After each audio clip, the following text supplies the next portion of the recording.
కార్యకర్తలు ఆందోళనకు దిగారు. ఏపీ కాంగ్రెస్ అధ్యక్షురాలు షర్మిల పర్యటన సందర్భంగా ఏర్పాటు చేసిన ఫ్లెక్సీలను అధికారులు తొలగించారని వారు మండిపడ్డారు.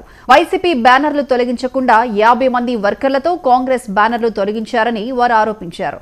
ఫ్లెక్సీల విషయంలో మున్సిపల్ కమిషనర్ తమకు సహకరించాలని, లేదంటే రోడ్డుపై బైఠాయించి పెద్ద ఎత్తున ధర్నా చేస్తామని హెచ్చరించారు.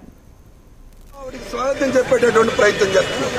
దుర్మార్గం ఏంటంటే ఈ కమిషనరు దుర్మార్గమైనటువంటి తెలుగుదేశం బ్యానర్లు, జగన్ ప్రభుత్వం యొక్క బ్యానర్లు తీశారు.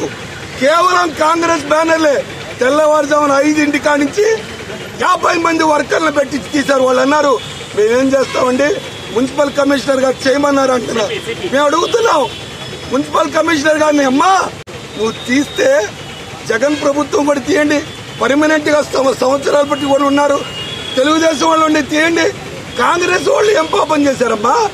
ఒక్కరోజు షర్మిలమ్మ రావడాన్ని ఓర్చుకోలేరు ఈ ప్రభుత్వం. ఒక్కరోజు ఓర్చుకోలేరు ఈ ప్రభుత్వం. ఇంత దుర్మార్గమా? 10 సంవత్సరాలు అధికారం లేకపోయినా ప్రజల పక్షాలు పోరాడుతుంది కాంగ్రెస్ కాదా? ఇవాళ షర్మిలమ్మ రాగానే కాంగ్రెస్ బ్యానర్లు తీసేస్తా ఉన్నారా? కమిషనర్ గారు వచ్చి సమాధానం చెప్పాలి.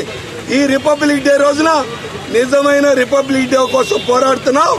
ఈ నకిలీ రిపబ్లిక్ డే చేసేటటువంటి జగన్ ప్రభుత్వం గాని, మున్సిపల్ కమిషనర్ గాని సమాధానం చెప్పాలి.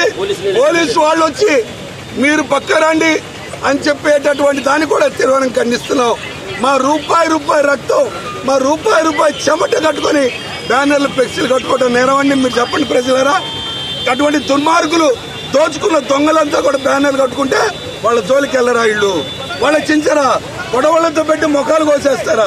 ఇప్పుడు మరి మీరేం చేయబోతున్నారు? ధర్నా చేస్తా, వచ్చి సమాధానం చెప్పాలి. మా అన్నికి కమిషనర్ సమాధానం చెప్పి క్షమాపణ కోరి మా యొక్క బ్యానర్లు కట్టుకునేటటువంటి క్రమంలో మేము ఒప్పుకునే పరిస్థితి లేదు. కాంగ్రెస్ పార్టీకి వస్తున్న ప్రజాదరణ చూసి వారలేక ఈ ప్రభుత్వం, జగన్మోహన్ రెడ్డి ప్రభుత్వం ఇలాంటి దుశ్చర్యలకి పాల్పడతా ఉంది.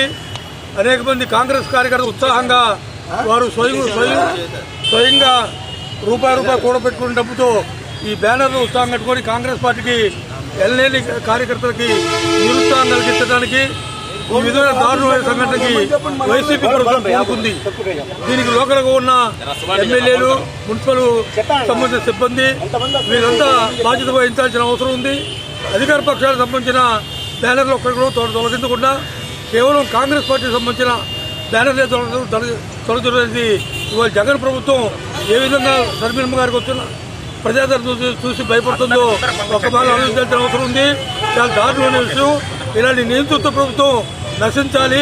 ఈ ప్రభుత్వం కొనసాగడానికి వీల్లేదు. ఆ విధంగా కాంగ్రెస్ పార్టీ కార్యకర్తలు ఎంతో ఉత్సాహంతో కట్టుకుని బ్యానర్ తొలగించినది చాలా దారుణమైన విషయం. దీనికి ప్రజాస్వామ్యయుతంగా మరి బస్తాల గారు, ఉస్మాన్ గారు, జగన్మోహన్ రెడ్డి గారు మరి అందరూ కలిసికట్టుగా మరి వాళ్ళ మేము ఈ ఉద్యమాన్ని, ధర్నాన్ని కొనసాగిస్తున్నాం. ఇది